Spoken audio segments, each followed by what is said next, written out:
And we are go. Hello, this is Victoria Bragunier, and I'm the Public Policy Director for the Alliance for Progressive Virginia.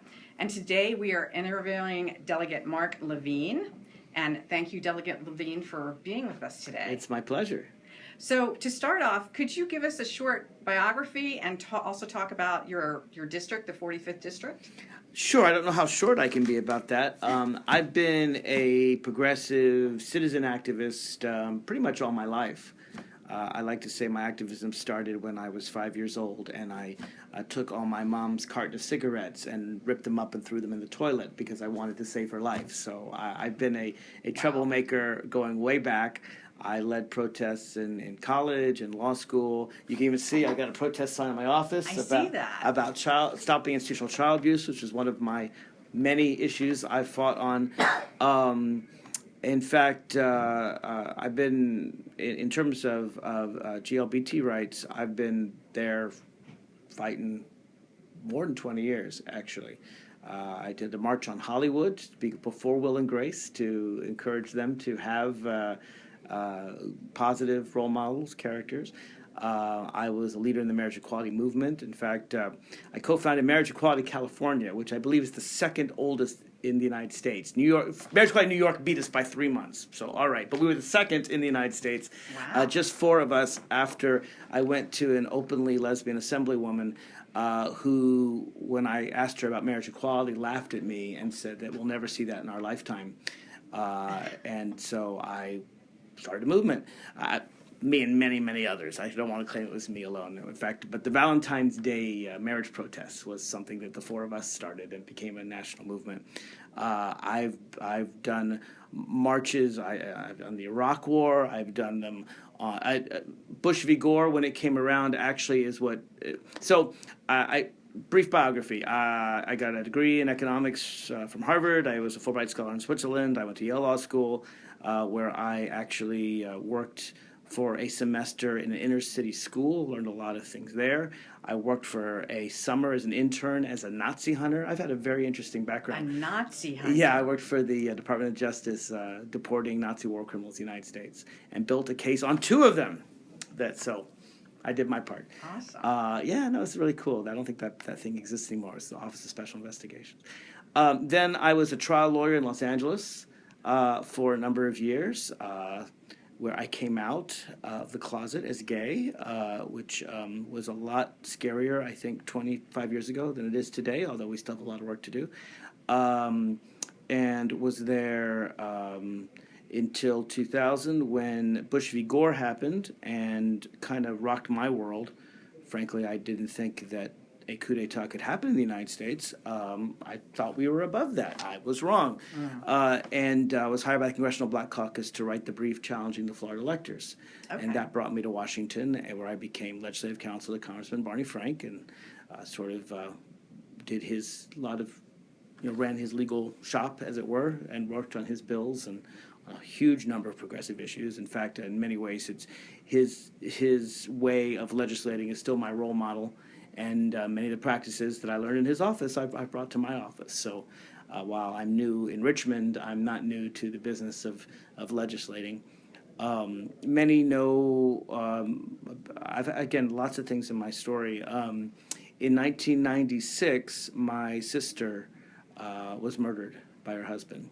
And it took us 10 years to get justice. And that was a long, very difficult campaign, but very much brought me into the knowledge and concern about issues of domestic violence and sexual assault, and I've been have had a real focus on that issue for almost 20 years now. That's a picture of my sister on my desk with me on her wedding day, and that's actually my niece and nephew who we got back from Mexico, where their father, who had killed their mother, had taken them. And in fact, the first legislation I wrote was legislation to help bring children out of abusive families when it's very complex. But basically, the law had said that if you that child abuse is only when you harm children. Mm-hmm. And I said, no, if you kill the child's mother or abuse the child's mother, that's child abuse too. In fact, taking away a child's mother, I would argue, is far worse than the worst spanking and the worst welts you can give with a belt taking away, and the court didn't agree with me, so I drafted a law that passed unanimously in Tennessee. That was the first law I ever wrote. But I've written laws on marriage equality. I wrote D.C.'s marriage equality law. It's another issue. I've done a lot of progressive work over 20 plus years. Then I ran for Congress last year. That was my first race. That wasn't an easy race. There were like 12 or 16 of us, and I lost to a person who's become my good friend, Congressman Don Beyer. And then I ran here. My district is the eastern half of Alexandria, which includes really cool places like Old Town and Delray and the Carlisle, Eisenhower area. I have such a fantastic district and lots of history. And I also represent a little bit of South Arlington, including Shirlington, which is a wonderful, wonderful place, and then a tiny little bit of Fairfax County, basically Bellevue, and a little part of what they might call the Alexandria portion of Fairfax County. So that's my bio in very brief, but I got lots of stories. I have stories of working with Hillary Clinton. I have stories. Oh, wow. I even mentioned most of what I've done for the past 15 years, which is radio and TV. It's funny that's the thing I mentioned last. I have a syndicated progressive talk radio show in about 43 markets. We're on in New York and Massachusetts, all the way to Washington State and New Mexico, and just all across the country. It's on every day of the week at 3 to 4 p.m., except that I'm not doing it while I'm in session. So, but those who want to hear me starting in April again, maybe I'll get some new listeners this way. You can go to marklevinetalk.com. I also do a lot of TV. In fact, I was on Fox last Saturday, and I do a weekly TV thing when I'm out of session on News Channel 8. So I'm quite busy. I'm trying to change the world all by myself, but it's not easy. But I'm doing my best. Well, that's wonderful, and we're here to help you too. Well, good. I'm looking forward to your help. I need your help. I can't do this all by myself. Trust me. Okay.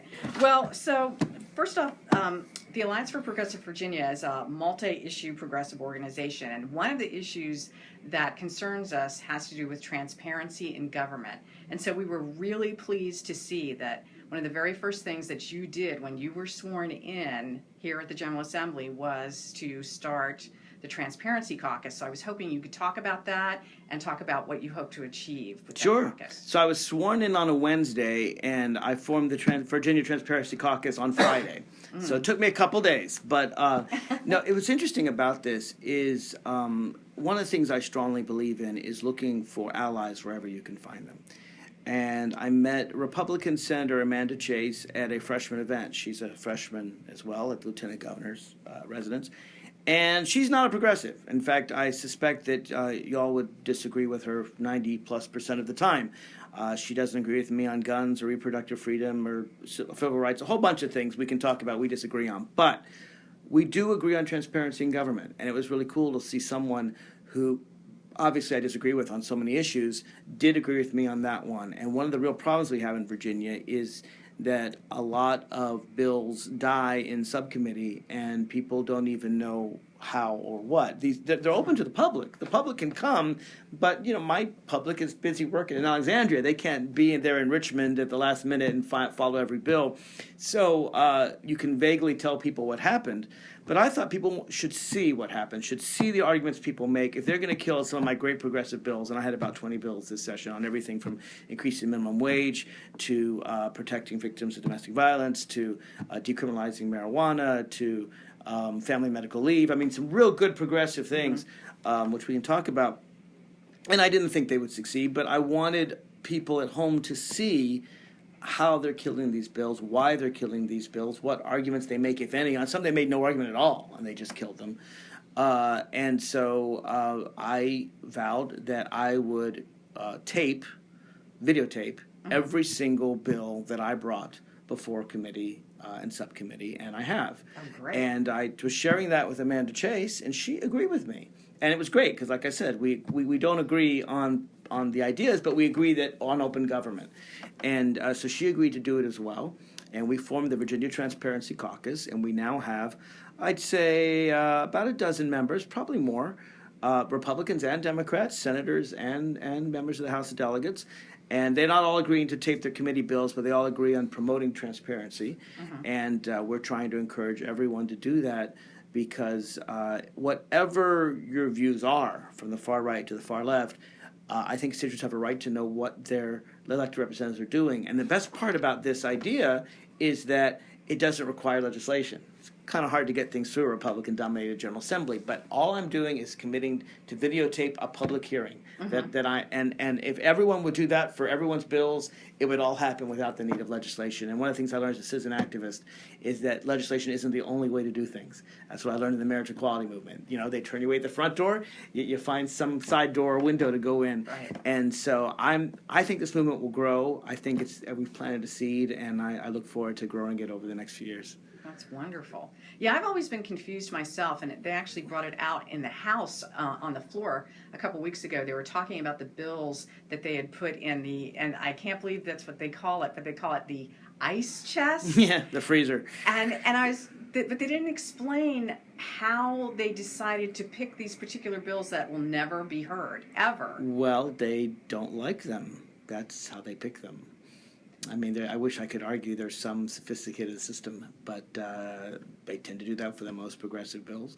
But just because I have a bill that's lost in the first year doesn't mean that it's lost. Again, lessons from the marriage equality movement, lessons from my aunt who's in the civil rights movement. You don't win everything the first year. So, I think I'm the first delegate to ever put forward a paid family medical leave act. Which won over the Democrats, which was nice, and even got some Republicans to say, well, we want to do some of these things too, and we want to do it a different way. Well, okay, all right.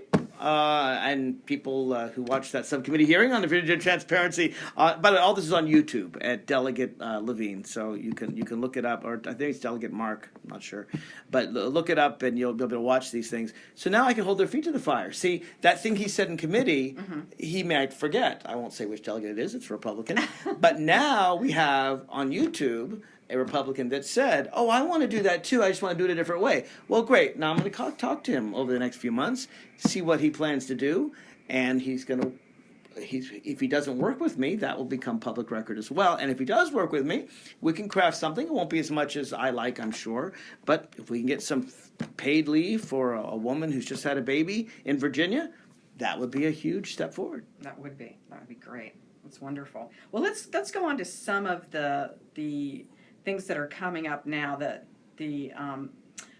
that you've been really forward on regarding championing the cause, and one of them was your bill HB 997 that had to do marijuana decriminalization. Could you talk about that? Sure. I actually had two bills. There was that one. And it was related to my expungement bill, which I'll talk about in a second. So the marijuana decriminalization bill basically said people shouldn't be going to jail for possessing marijuana. It's whatever you think of it. And I argue this bill, and I said so in committee, I've never smoked a joint in my life. I don't like it. I don't like cigarettes either, as you probably heard from my early story. I don't want people smoking around me, but I'm not going to take away someone else's freedom. And more importantly, we shouldn't be wasting people's lives in jail for, maybe a silly habit they want to do that's really not harming anyone.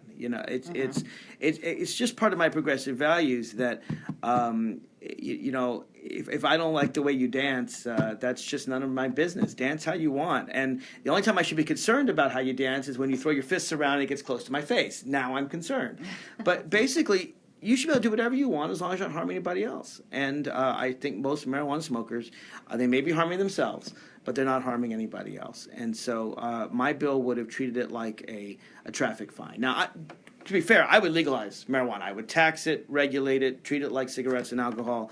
But this was a more modest measure to basically say marijuana will still be illegal, but it'll be treated like a traffic ticket rather than like because the problem really isn't someone going to jail, although it happens. It's more likely they have this conviction on their record and then they can't get a job and they want to go work at Starbucks and, you were convicted of possession of marijuana back when you were 17 and now you're 36 and you have to say that you were convicted of a crime. And so this kind of tiny little thing follows you for the rest of your life. So I tried that bill, didn't succeed. And then I had another bill that tried to hit the same thing a different way. That was my expungement bill. that said if you have one nonviolent drug conviction in your life, you should be able to wipe that off your record. If you've gone more than a year, you haven't done anything else, again, so that someone who's made a mistake, broken a law that I don't even think should be against the law, could get a job and not have to say to their employer, yeah, I was convicted of marijuana. And that bill died too. But it's interesting. Some people say, and I get pushback from some Democrats, why are you pushing all these progressive things that aren't going to succeed? And what I find when I push them, not that I think they're going to win, because I don't. I'm realistic. But I get surprising allies in some quarters. On my expungement bill, there were several Republicans who agree. Now, mine was perhaps more lenient than theirs.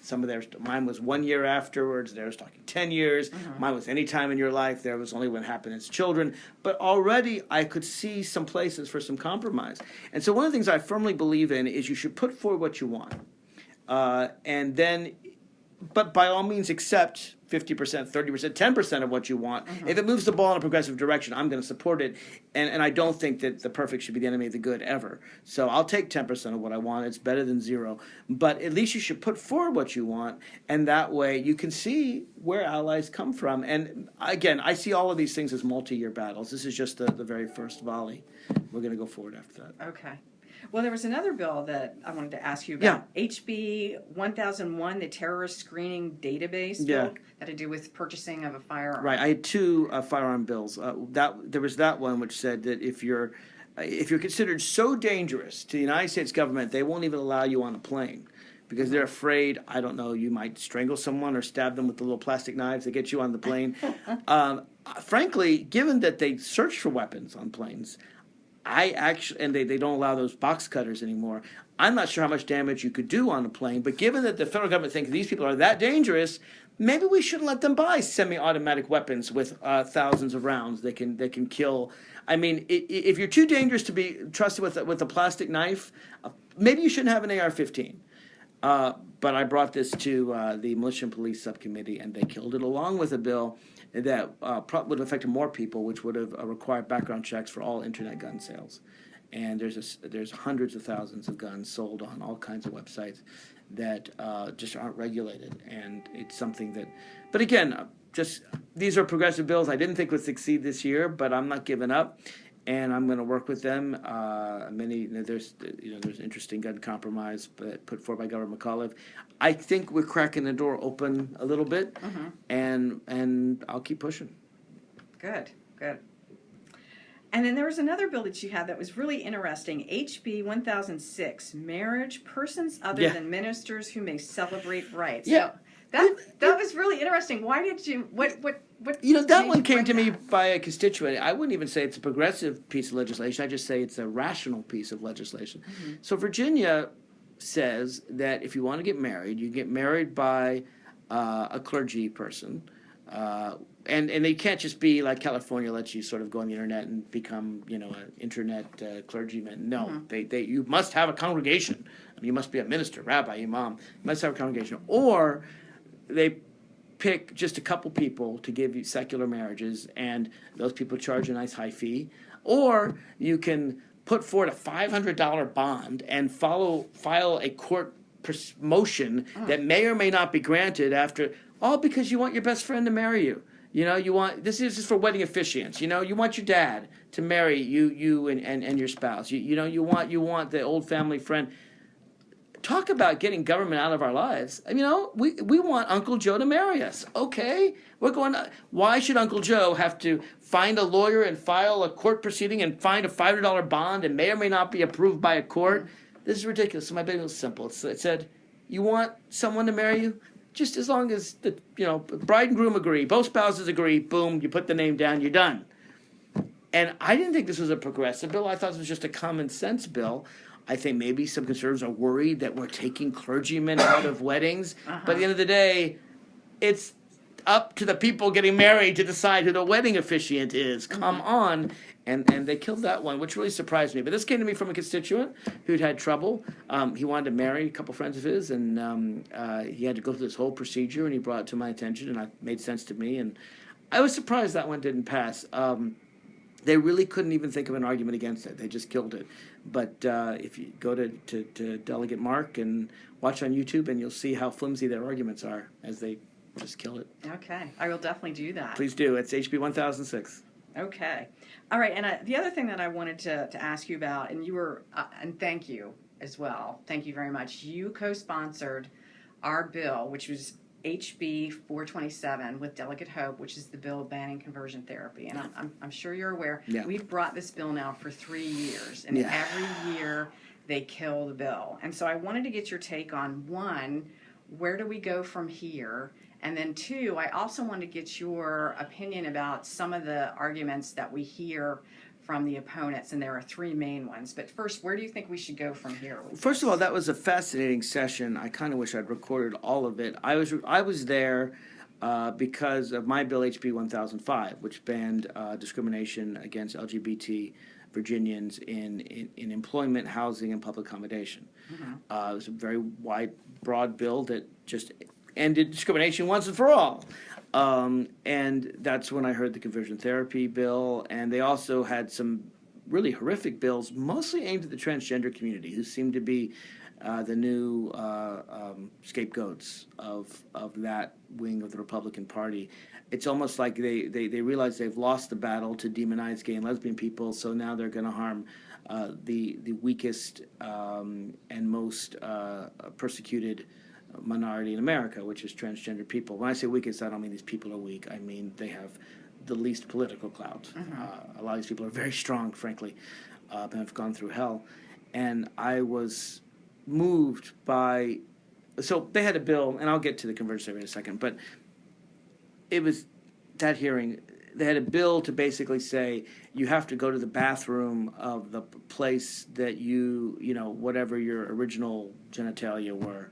You have to go to that bathroom. And so, you know, we'd have these sort of muscular men come by and say, you know, I was born a woman, and you're making me go to the women's bathroom. And these, you know, very feminine, saying, you make, and they didn't seem to understand that they were taking an issue that wasn't an issue, and suddenly they would make it an issue because, you know, women might not want to see, you know, a man with a beard, and in their bathrooms, just because that man had to be born a woman. They didn't seem to get it. They didn't seem to get that hermaphrodites is not some new concept that the gay community thought up, but actually it's an old Greek word that, you know, for thousands of years people have been born intersex and no sex, and just the idea that it wasn't black and white, male and female, just blew their mind. They just couldn't conceive of it. It's like they really had very little education on it, but it also just the pain in the voices of the people that testified and their imperviousness to that pain. And in the conversion therapy was exactly that, people talking about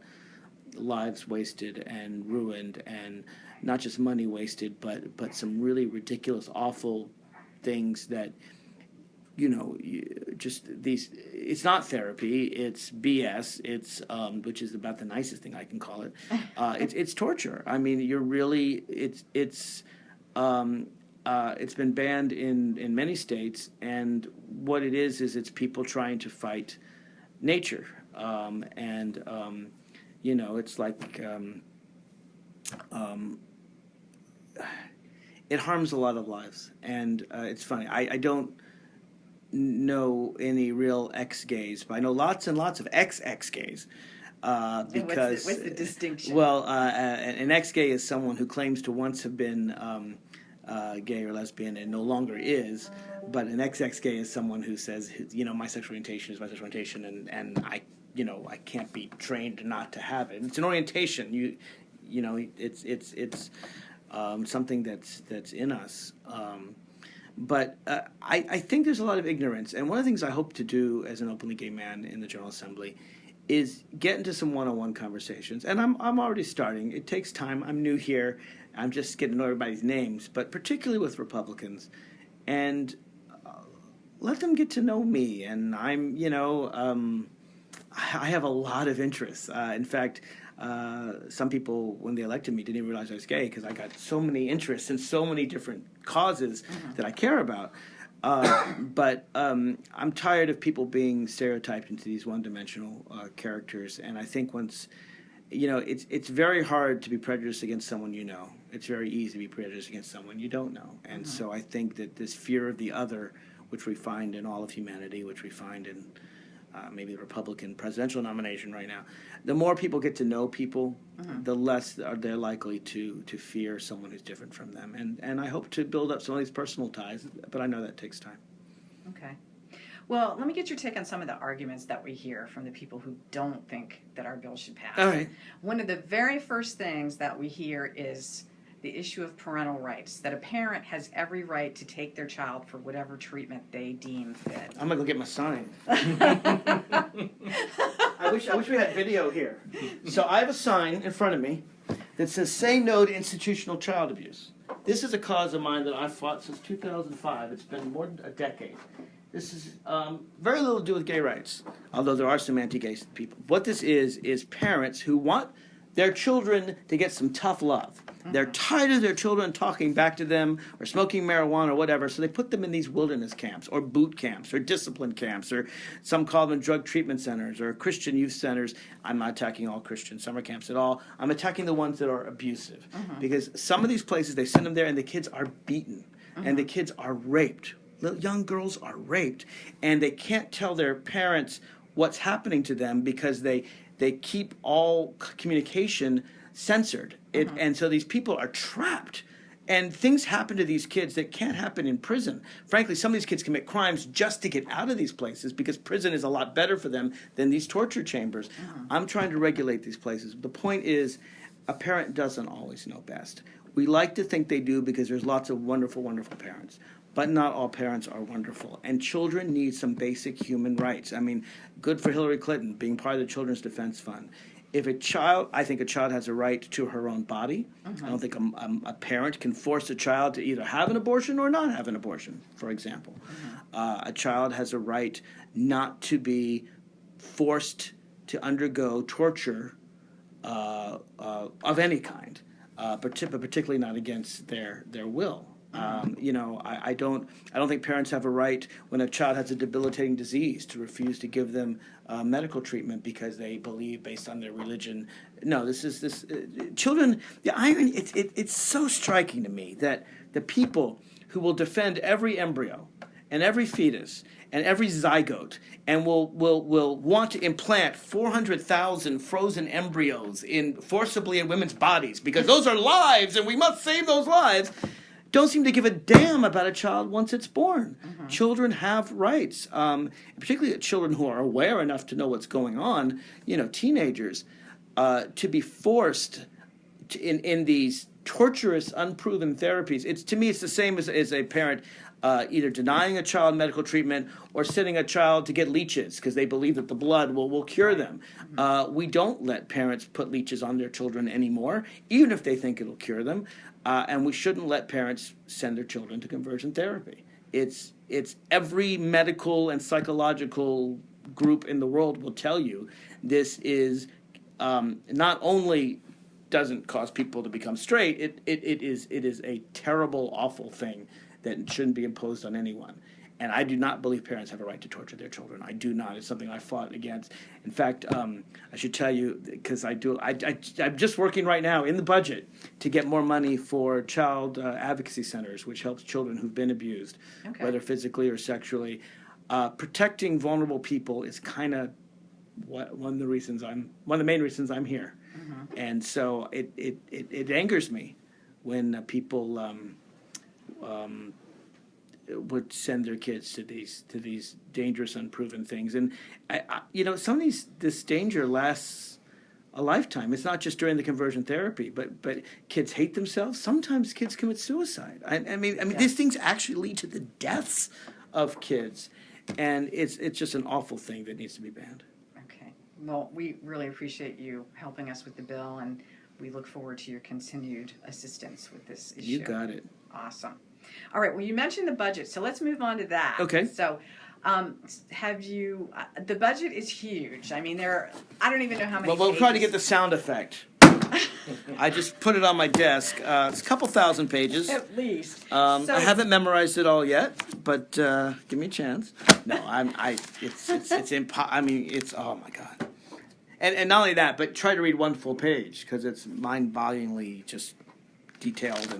But yes, here's the budget. Is there anything that you're concerned about with regards to the budget? Yeah. Anything that comes to mind? So the main problem I have with the budget, the biggest problem above all, is the governor provided for Medicaid expansion. He provided for every Virginian to have health care under the Affordable Care Act. And what's fascinating is it would cost Virginia nothing, because even the small part that the federal government requires Virginia to pay under the Affordable Care Act, which is less than 10%, the hospital said, we'll pay for that. We'll pay for that because they don't want to pay for the huge expense of people who have who can't afford health insurance and then come in the emergency rooms for ordinary treatment and or don't treat a condition until it gets so bad they need emergency surgery. It's cheaper for hospitals just to give them the insurance. So it costs Virginia nothing, except that we as taxpayers have already paid for it because we've paid for it through our federal taxes, and now we don't get our own money back. And the one reason I mentioned this argument rather than the clear progressive arguments of 400,000 people being uninsured and people are going to die if they don't get this. I mean, literally tens of thousands of people will die without Medicaid expansion. It is statistically proven. It is true. No one really disputes that. And it's just, it tears your heart out that in the richest country on earth, we're the only ones who say, nope, you're too poor, you just have to die. Move along and try not to get any blood on the highway. But I make the fiscally conservative arguments because the conservatives don't listen to my arguments about dying poor people. They really aren't moved by that. But they should be moved by the fact that there were conservatives just threw $157 million in the toilet. If they are fiscal conservatives, if they care about money, they just took $157 million that Virginians paid in their taxes and flushed it down the toilet. And they said, we don't want it. And the reason they don't want it, well, it does provide health care, it does save lives, and it does save a ton of money, and it saves hospitals money, and it gives us all that good stuff. True. That's all true. But President Obama proposed it, and Terry McAuliffe likes it. So weigh in saving lives, saving hundreds of millions of dollars, or we can't give Obama and McAuliffe a political win. And they will tell you that in private. That, yeah, the bill does fantastic things, but we must harm Virginians. We must kill Virginians. We must allow thousands of Virginians to die rather than give Obama a, quote, win, unquote. And the irony about all of that, of course, is that President Obama's only around less than a year. I mean, get over it. Call it Romney care, because Mitt Romney had the same plan in Massachusetts, right? It's not even that liberal plan. I support single payer. I support, Medicare for all. To me, that is, Affordable Care Act's good, but it's nowhere near as good as what they have in every other industrialized country on earth, Canada, England, France, all those countries. So it's just a step forward. But it's shocking to me, and I guess I shouldn't be shocked, that they're against the fiscally conservative thing. It's not shocking to me they don't care about people who are in danger. But it is shocking to me that rather than give Obama credit, they will throw away $157 million. So I've said, call it the Republican health care plan. Call it the Romney plan. Call it I don't care, call it the Ronald Reagan flag-waving American constitutional health care plan. Change a molecule in it, like they do in some of these drug patents, add a tax, cut taxes for some wealthy hospital. I don't care. Add a tiny bit to it, and I'll give them full credit. One of the things I've really learned in this place is that if you don't take credit for something, you can get a lot done. And if you want to take credit, that's when you get in trouble. So, in fact, I have two bills that have passed, largely because I didn't take credit for them, and I'm proud of those. They're not particularly progressive bills, but they're good bills. The one bill is to allow emergency medical technicians to cross state lines, and the other bill makes it easier to prosecute cyber stalking, actually. Relatively modest bills, but I was very careful to say, I don't need my name to be on it. They're my bills. I introduced them as my bills, but you can have them as your bills. Let's just go through and get them into law. And so I say for Medicaid expansion, let the Republicans take credit for it. I don't care, but let's get it done. And it's Governor Kasich of Ohio did this in his state. So there are Republicans who recognize that maybe we should save lives over, caring about fighting Obama. But I guess he's not doing too well in the presidential elections because Republicans care more about fighting Obama than they do about actually helping Americans. And that's a problem with their party. Mm-hmm. So is there anything else in the budget besides that? Yeah, there's some stuff. Against women's reproductive rights. I know that we're going to talk about tomorrow. I expect we'll talk about tomorrow. I should say this though: as much as I'm condemning the lack of Medicaid expansion, and they're always bad on women's reproductive freedom, there is some good stuff in this budget, and I'd be remiss to not mention that because there are some Democratic proposals in here. The budget, in many ways, is what the governor put forward. In fact, the only major change in government is what the governor put forward is lack of Medicaid expansion. And Governor McAuliffe put in a lot of money for education. And I can't sniff at that. That's good stuff. And the House and the Senate have kept that in, even thrown in a little bit more. We need more money for education, whether everything from pre-K to making college more affordable. That's some good stuff. Yeah. And there's some good economic stuff in here. We only have a couple years now before, hopefully, it won't happen, but sequestration is supposed to come back, which really harms the Virginia economy. So this is the time to really do well. And there's a lot of good stuff in the budget. Again, the biggest problem is Medicaid expansion. That's not there. Okay, I understand. Now, moving on from the budget, one of the hot topics right now is Dominion and the whole issues regarding the coal ash deposits and taking the wastewater and dumping it into the Potomac and James. Right. So, what's your take on Well, that? obviously, I oppose that. And in fact, I've been in the 45th District, which borders the Potomac River. It's where Alexandria borders Potomac River. I've been in the forefront of complaining about a recent oil spill that happened January 24th that nobody knew about until there was 8 miles of an oil sheen floating down the Potomac. And nobody was informed about.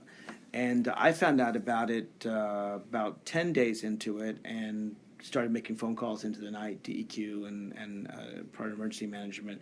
And they finally, actually within a day after I found out about it, they managed to put a barrier up so that it didn't go in the rest of the Potomac. But we've got to find out when Dominion or any Pepco or there are other energy companies that have these spills, we need to find out about it right away. And we need to take action right away and also try to require containment structures so this doesn't happen again. Because apparently it happens with some frequency. And it's something that I very much want to work to regulate. But it's interesting because Alfonso Lopez had a bill, HB 977, that would have simply required the public be made aware whenever someone starts dumping pollution in our water. Republicans voted down a party line vote. Republicans believe not only should our water be poisoned, but you should know about it. And I would think that even in some rural parts of Virginia near lakes, that even some people who might disagree with me on guns or abortion might not want to know if their water's being polluted. So I was surprised that they voted down Alfonso's bill. I thought it was a very modest bill. Simply to take these notifications that are required already and let people know, let the public know. Don't just let DEQ know. If we'd known about Dominion's oil spill when it happened, it never would have gotten out into the Potomac. It would have been contained on site. So part, I think, of what we need to do environmentally, I'm all for doing what we can to stop global warming, and I support President Obama's Clean Power Plan, but a lot of that gets wrapped up in the politics of Obama and we hate him, and that doesn't go anywhere. But simply notifying people about pollution, that should be something we should be able to reach across the lines about, because it's really hard for me to imagine a Republican, I don't care how rural his or her district is, going home and saying, I voted to make sure you would not be notified when your water's being polluted. I think even for a Republican, that's a hard political speech to make, and I hope that we remind people of this vote come Election Day. I hope so. Well, and you would think, Republicans drink the water that everybody else. Apparently, they drink water too. Yes, they do. So I would think they would want to know or not drink polluted water. But right. Let me just mention before we end. I just want to mention a few other bills that I put forward this year. They didn't succeed, but they're issues I want to work on. Okay. One is to raise the minimum wage. My bill would have allowed localities to raise the minimum wage because there are people that say, well, we don't need more than $7.25 down in rural Virginia. Okay, but the idea is to let localities raise it all by themselves if they want to. That obviously didn't succeed. I had a bill to talk about paid family medical leave. We talked about my gun bills. I had a bill to make it a little bit easier to vote, to say that if you show up and you don't have your photo ID, you don't have to come back. They can take your picture right there and then and use that. I had a bill on protecting children from abuse, that because that's an issue that I care a lot about, that's just a few. But want to make sure that I had a bill on police body cameras. Yeah, I saw that. That a Republican copied it word for word. And then I made the bill even better. I worked with all the stakeholders to get a really solid bill, and then he copied that too. And unfortunately, they changed the bill at the last minute. But I'm gonna keep fighting for this one. Absolutely. Good. Well, I hope so. Yeah, and we'll be right there with you. I appreciate promise. it. I appreciate it. Well, before we wrap up, I just want to ask you one last question. Sure. So we have roughly 3 weeks before the end of the session. Mm-hmm. Of course, this is your first session. So do you have any takeaways, any thoughts about the session and your experiences? Well, I think that we rush to get elected, we rush to get here, and then there's just a ton of things that happen at once. I'm looking forward to the next 9 months, where I'll have a chance to take more time to spend some time negotiating with, let's face it, with the Republicans, talking with people one-on-one in detail. It's very hard to persuade someone of a progressive idea when they don't have that mindset in 2 minutes in committee. It's virtually impossible. So the goal is to have private conversations over the next 9 months on a wide range of topics, finding out where we can reach agreement. And I'm looking forward to sort of that sort of slower pace where we can have these one-on-one conversations, and hopefully come back next year with some solid deals. I hope so too. All right. Well, that's all I have today, and we again really appreciate you taking the time to speak with us. Oh, my pleasure. We wish you much loss Thanks. and success. Stay in touch, everyone. And if you're a progressive and you've listened to this podcast and you want to write me, my email is delmlevine, delmlevine @house.virginia.gov. My website is markfordelegate.com, and one pitch for my radio show. You can listen to me every day, 3 to 4 p.m. at marklevinetalk.com. And stay in touch. If you're progressive and you support progressive causes, I want to be with you. I want to help you. So let me know your concerns. Thanks. Great. Thank you.